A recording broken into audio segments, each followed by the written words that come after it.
Une de ces fameuses femmes entrepreneuses qui a été récompensée, subventionnée par la région.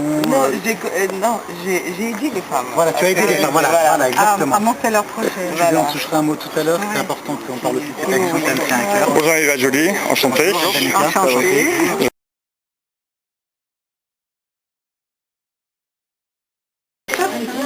Attendez-vous, il y a des places. Voilà.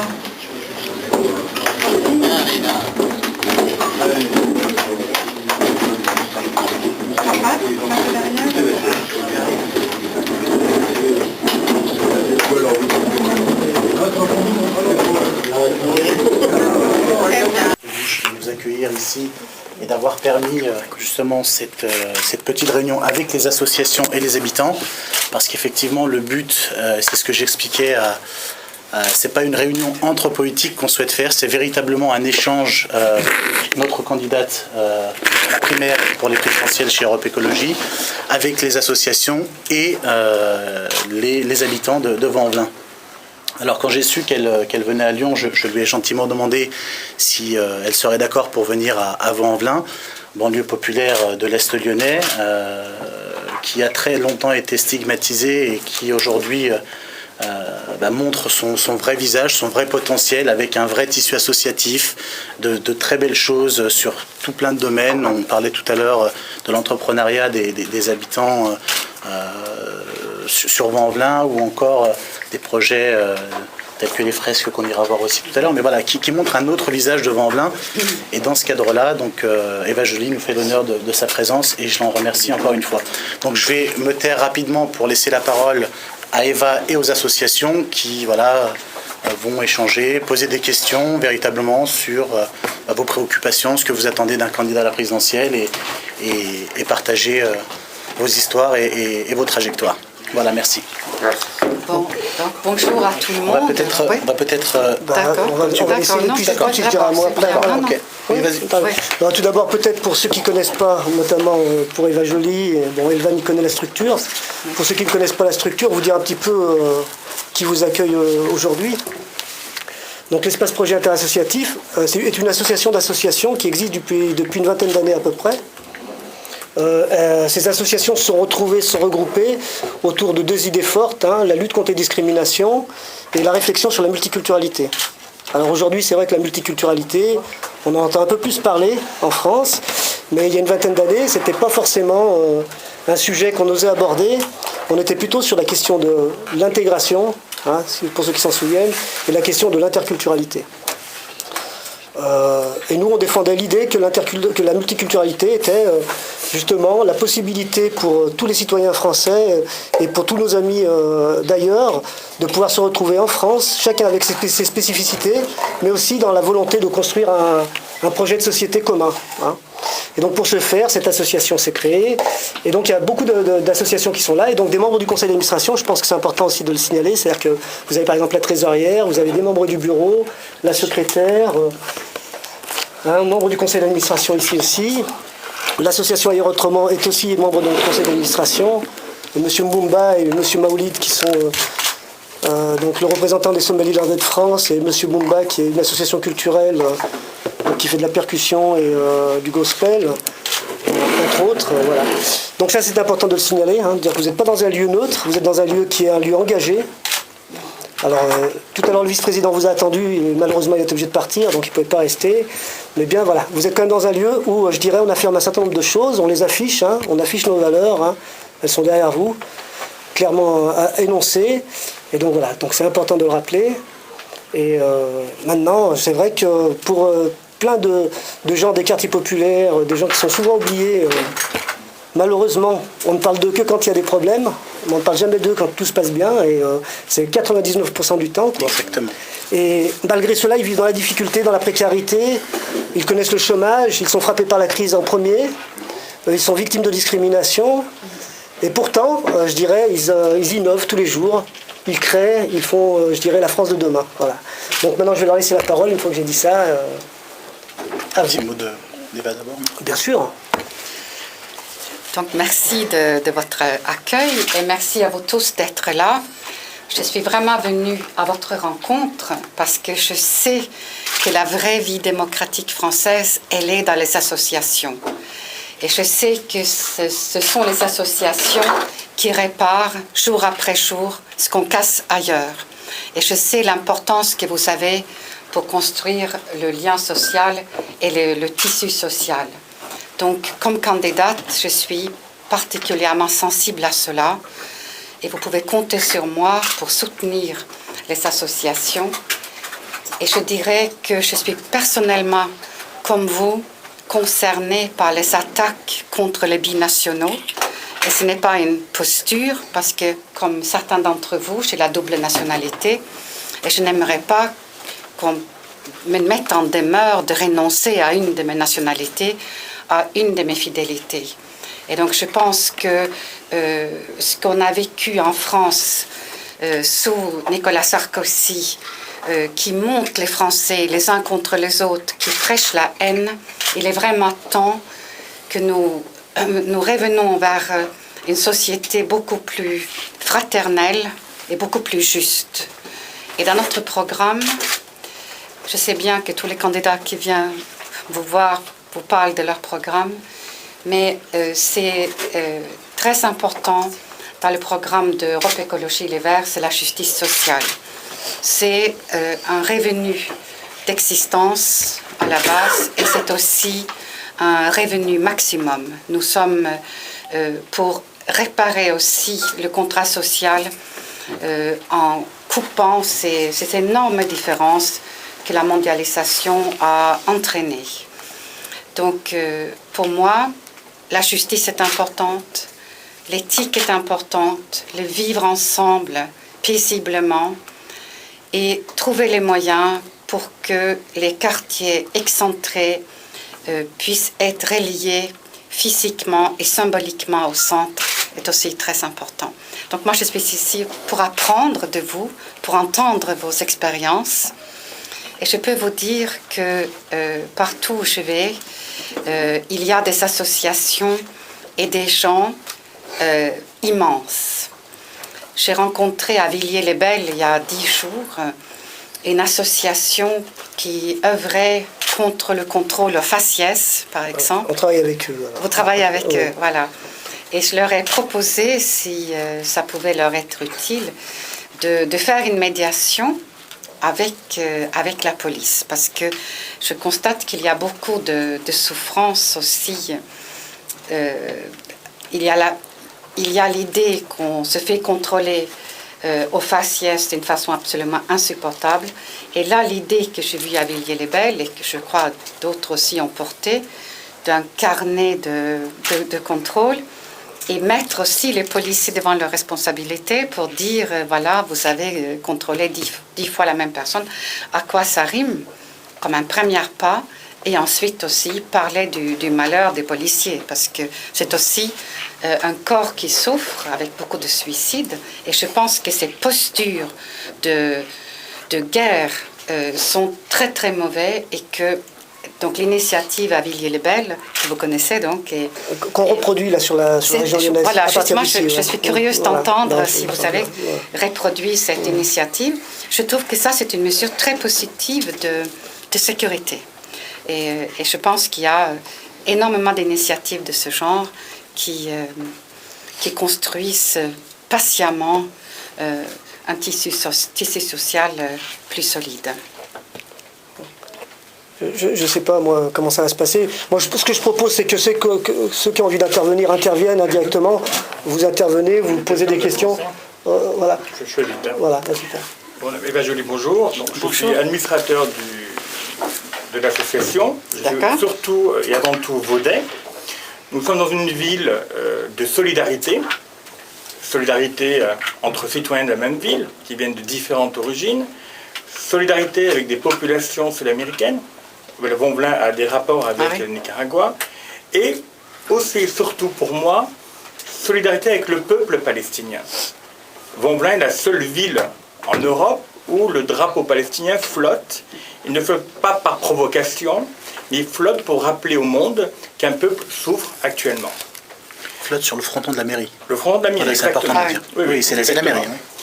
Le 18 juin, un bateau va partir pour Gaza, un bateau français. Il part de Marseille. C'est un bateau qui a eu le soutien de l'ensemble, d'une grande partie de la population française. Ce bateau ne va pas aussi pour faire la guerre, il y va pour passer un message, pour rompre, tenter d'appeler le monde à rompre ce blocus qui touche surtout la population civile. Et dans le même temps, le 8 juillet, des centaines de Français, dont je fais partie, vont aller en Palestine sur invitation de 15 organisations palestiniennes. On va y aller sans nous cacher, en disant aux policiers israéliens qui vont nous recevoir à l'aéroport de Lod à Tel Aviv, qu'on y va sur invitation. Donc la question que je vous pose, parce que c'est vrai que la campagne électorale a commencé, on parle beaucoup d'écologie, on parle beaucoup de social, d'économie, on parle très peu de politique étrangère. Et j'en savoir un peu la position d'Europe Écologie par rapport à ces problèmes du Moyen-Orient, par rapport au conflit, je dirais même pas conflit, je dirais par rapport à la situation des Palestiniens au Moyen-Orient, parce que le conflit, on ne peut pas parler de conflit entre une armée qui est l'une des plus puissantes au monde avec une population civile qui a peu de moyens. Donc voilà un peu la première question. Oui. Voilà. Ma seconde question, à la suite, et je termine. Il n'y aura pas de seconde question. Non, c'est important. C'est par rapport aux révolutions arabes. Quelle est la position d'Europe Écologie par rapport à ça? Et est-ce qu'un jour, une décision à l'échelle européenne sera prise pour ne plus vendre d'armes? Voilà. C'est bien beau d'aller secourir les gens, ça sera encore meilleur si on ne vend plus d'armes. Voilà, je m'arrête là. Merci. D'accord. Alors, vous voulez que je réponde On peut reprendre voilà. peut-être. Mais comme il y a Plusieurs 3 questions, là, Parce que il y en a déjà déjà 3, est ouais. important. Ouais. Donc, la position d'Europe Écologie sur le problème au Moyen-Orient. D'abord, je vous dis que j'ai conduit une délégation européenne en Palestine l'année dernière, fin juin. Je suis rentrée en France le samedi, et l'attaque sur le bateau en route pour le Gaza était le dimanche. Mais nous avions fait un communiqué de presse du Parlement européen que vous pouvez encore retrouver. Et c'était la première fois que le Parlement européen, toutes tendances politiques confondues, exigeait la levée immédiate de l'embargo sur Gaza. Donc c'était de la droite à la gauche l'ont demandé. Donc je suis très fière d'avoir conduit cette délégation avec beaucoup de difficultés à l'époque. Et la position d'Europe Écologie a été très claire depuis toujours. Il est pour évidemment un État palestinien indépendant, un soutien au peuple palestinien. Et je dirais que comme présidente de la Commission de développement, nous allouons chaque année 500 millions d'euros au bénéfice. C'est-à-dire que c'est l'Union européenne qui subventionne une grande partie de scolarité, des frais courants de la Palestine. C'est la plus grande dotation en aide humanitaire de l'Union européenne. En ce qui concerne les révolutions arabes, Europe Écologie s'est singularisée en envoyant 2 de ses membres dès le 14 janvier à Tunis. Je suis allée avec Hélène Flautre et notre vol partait vers 2h de l'après-midi. Il a fait demi-tour parce que l'espace aérien tunisien avait été fermé en raison de la fuite de Ben Ali. Et avec Hélène, nous sommes revenus une semaine après. Nous avons rencontré les responsables des différentes commissions mises en place, les opposants. Et nous avons fait prendre une résolution, là aussi, au Parlement. Je préside aussi la commission électorale. Et nous allons les aider pour organiser les élections, les Tunisiens. Donc ça, c'est l'action de l'Union européenne. Et Europe Écologie a suivi de très près les mouvements les sont soutenus. Et je dois dire qu'Europe Écologie est le seul mouvement à avoir soutenu publiquement les opposants tunisiens, alors que la France soutenait le dictateur. Donc je pense qu'on a une tradition là-dessus longue. Hélène Flautre, qui est donc une élue de la région Nord, a présidé la Commission des droits de l'homme au Parlement européen et y est très engagée aux côtés des Tunisiens. Nous avons évidemment suivi et pris position aussi pour la révolution égyptienne et libyenne. Et c'est parmi nos préoccupations constantes. Moi, bonjour, Yannick de l'association Ailleurs Autrement. Ah oui. Des questions un petit peu, parce qu'en fait votre candidature je la trouve très intéressante, surtout pour votre passé et puis le travail que vous avez effectué sur l'affaire Total. Et je trouve que c'est bien parce qu'aujourd'hui j'ai l'impression qu'il n'y a pas beaucoup d'hommes politiques intègres. Et surtout justement ce qui s'est passé avec les révolutions un petit peu, de voir un peu la collusion que peuvent avoir les politiciens français avec des politiciens locaux qu'on sait tous qui sont des dictatures, enfin voilà, et je trouve ça vraiment inadmissible dans un pays où aujourd'hui on a des difficultés, où il y a des gens qui ont du mal à vivre, à rejoindre les bouts en fin de mois, et de voir le comportement de nos politiciens qui se coincent, enfin vraiment je trouve ça vraiment inadmissible. Donc je trouve votre candidature sur ce point-là très intéressante. J'aurais 3 questions à vous poser. La première chose, c'est votre position par rapport à l'énergie nucléaire, donc savoir si... J'imagine que votre parti, forcément, ils doivent être contre l'énergie nucléaire, mais qu'est-ce que vous proposez pour remplacer? Parce qu'aujourd'hui, ça m'apparaît comme une source d'énergie très importante en France. La deuxième question, c'est votre position par rapport à la légalisation ou non du cannabis. Il y a quelques années cela, il y a Noël Mamère, quand il s'était présenté au présidentiel, il avait dit que lui, il était pour la légalisation du cannabis. Ici, on a à Vaux-en-Velin. Comme partout en France, aujourd'hui, la plupart des jeunes ils consomment du cannabis. C'est une grande hypocrisie. Donc voilà, savoir un petit peu vous ce que vous proposez. Et la troisième position, c'est sur le mariage homosexuel. Savoir, pareil, votre position. Voilà. Ok. Merci. Bon, comme il y avait beaucoup de questions, je propose aussi de répondre peut-être à ça.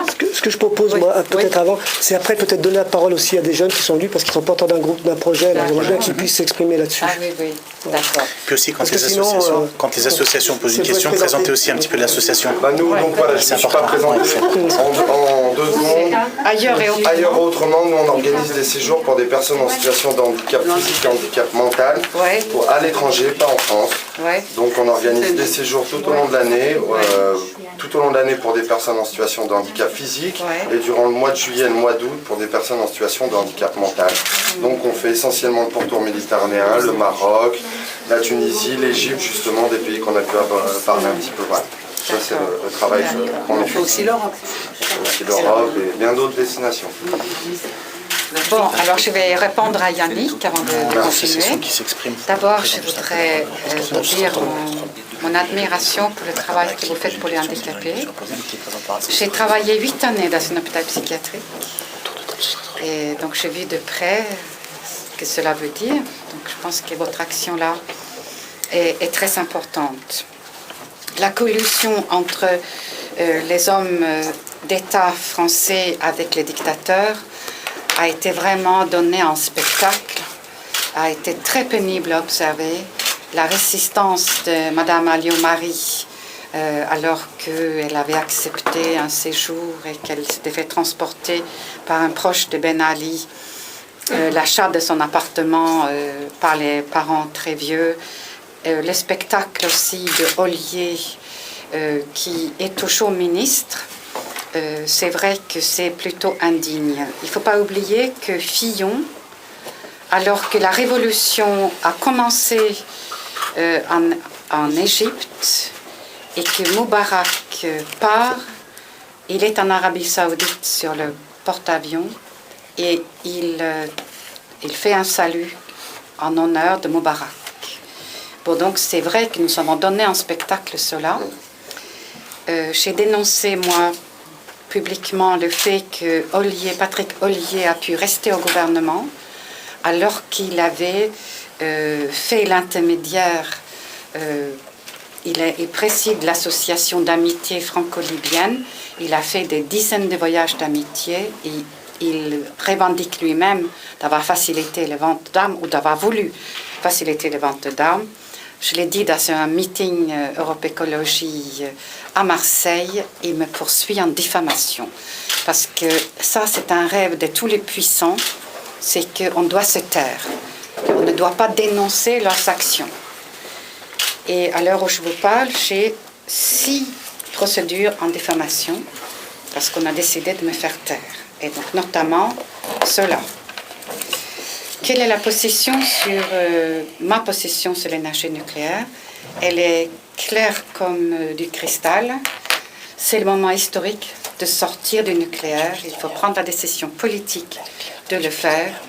Il faut le faire sur une durée qui nous permet la montée en puissance des énergies renouvelables et le programme d'efficacité énergétique, parce qu'on ne peut pas simplement remplacer le nucléaire par les énergies renouvelables. Ça, nous n'y arriverons pas. Donc, il va falloir aussi avoir un programme d'efficience énergétique, et notamment pour les bâtiments à Vaux en Velin, il faut qu'ils soient isolés. Ces bâtiments, construits sans doute dans les années 60-70,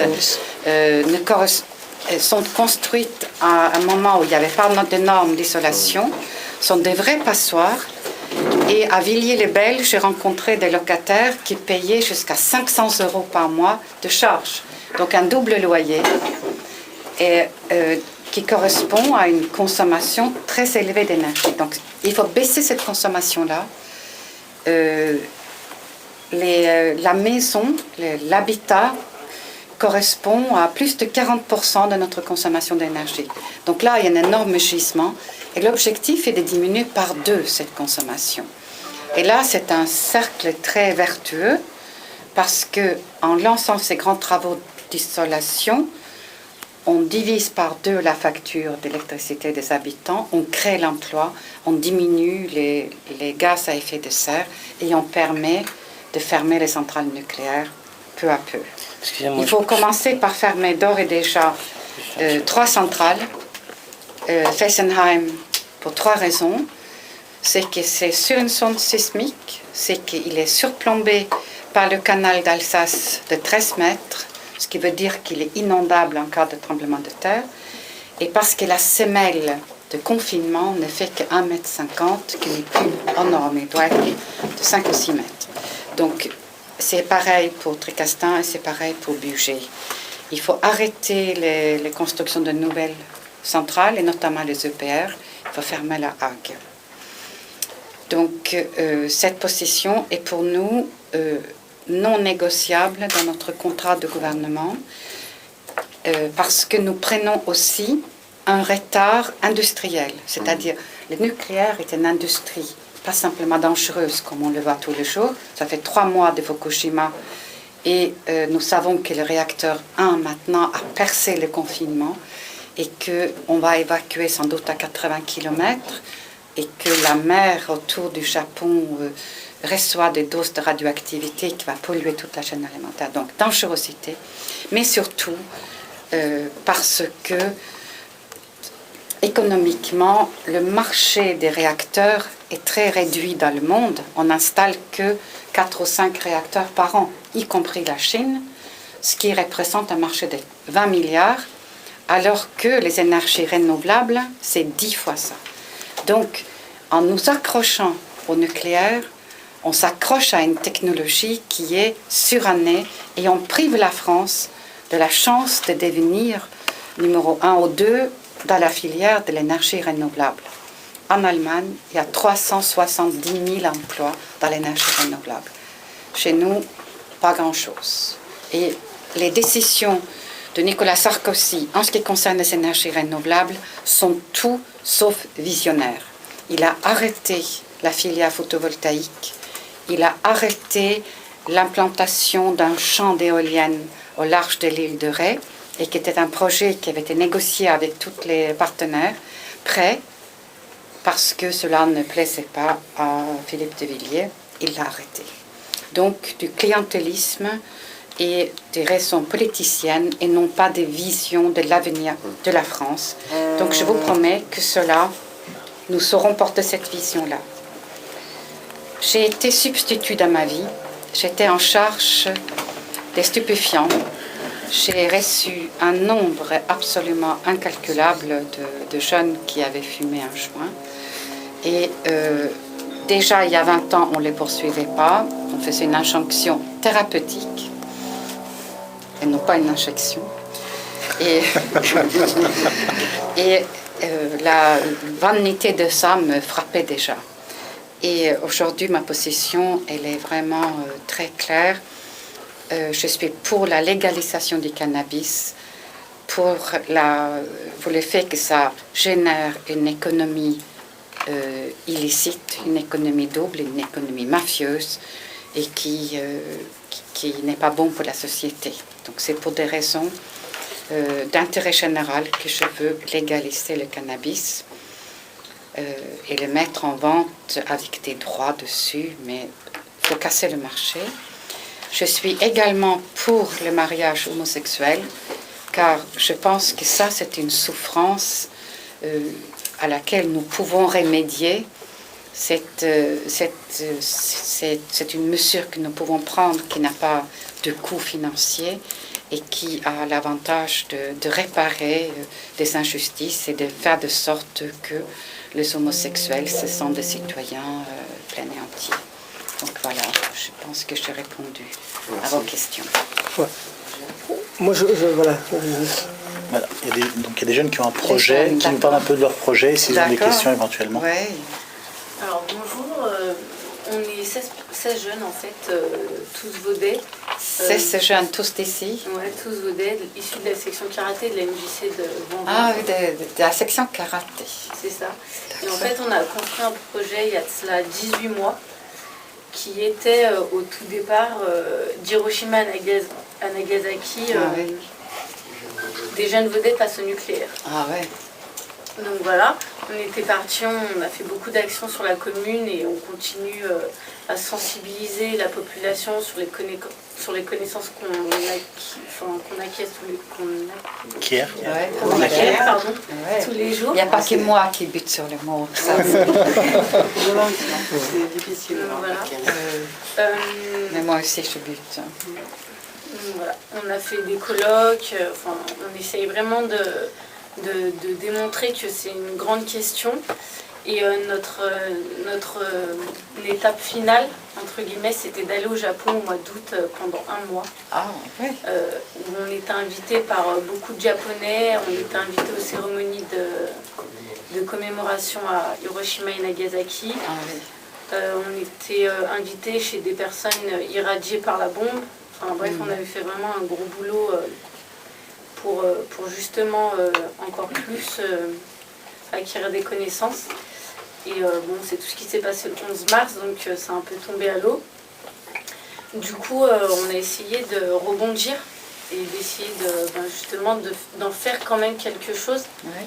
Et on a décidé de se rendre aux États-Unis, de là où sont parties les bombes. Et afin de rencontrer des organismes tels que Greenpeace, vraiment aussi continuer notre projet là-bas, aller à l'ONU, pouvoir déposer des motions, etc. Et aussi on organise un colloque le 23 septembre. Le thème ce sera d'Hiroshima à Fukushima, qu'avons-nous fait du nucléaire, où justement nous aimerions vous inviter, bien sûr si vous l'acceptez. Ah, ça c'est très gentil. Et donc voilà, le monsieur a demandé déjà votre position sur le nucléaire, donc Je ne sais pas si vous avez des questions. Ah, Voilà. bon, écoutez, je suis impressionnée par le travail que vous avez fait sur le nucléaire à partir du karaté. Ce qu'ils n'ont pas dit aussi, c'est qu'ils ont mobilisé les institutions pour pouvoir, à travers leurs projets, récolter des subventions. Donc je crois que la mairie de Vaux-en-Velin a répondu favorablement, la région a répondu favorablement. On passe en conseil municipal le 29 juin et on veut aussi que la ville de Vaux-en-Velin s'engage dans une association qui sont Mères pour la paix. Mères pour la paix, ouais. Il y a la région qui nous a aidés. Ouais. Après, plusieurs financeurs, des entreprises. C'est vraiment impressionnant comme projet. Vous êtes 16 donc à porter ce projet, à organiser les colloques. C'est ça. Avec leur encadrant aussi. Oui. Avec les gens qui les encadrent. Ayane, Paco n'est plus là. Oui, il a été appelé à la mairie. D'accord. D'accord. Moi, je suis le président de la section karaté. Donc, Donc, Léna a très bien résumé tout ce qu'on avait fait. Il y avait encore beaucoup plus de détails au niveau du Japon. Voilà, on est un petit peu et vous êtes la démonstration d'une des idées que moi j'ai toujours eues. Parce que moi aussi, je viens d'un quartier populaire et je sais ce que je dois aux gens qui m'ont ouvert les portes, aux gens qui m'ont aidé, qui m'ont dit, voilà, un livre que tu pourrais lire, ça serait intéressant, ou qui disent qu'à partir du karaté, il faut t'intéresser à quelque chose d'autre. Et c'est l'idée que tu pars d'un point, quelque chose qui t'intéresse, et puis tu tires le fil, et tu découvres que derrière le karaté, il y a le Japon, que derrière le Japon, il y a ce grand malheur du XXe siècle, qu'il y a la bombe à neutrons et la bombe à Pluton, et que tu t'intéresses à ça, et puis tu découvres le débat aujourd'hui sur le nucléaire, et puis quand tu as découvert le débat aujourd'hui sur le nucléaire, tu te dis, mais c'est une question politique, et que ma vie dans cette cité est une question politique, et voilà. Et le stade après, c'est que on s'engage. C'est ça, en fait, nous, qu'on a vraiment voulu mettre en avant. C'est qu'à l'école, on nous dit, ben voilà, il y a eu deux bombes, la guerre c'est fini, entre guillemets, grâce à ça, on sous-entendu. Mais nous, on a pu découvrir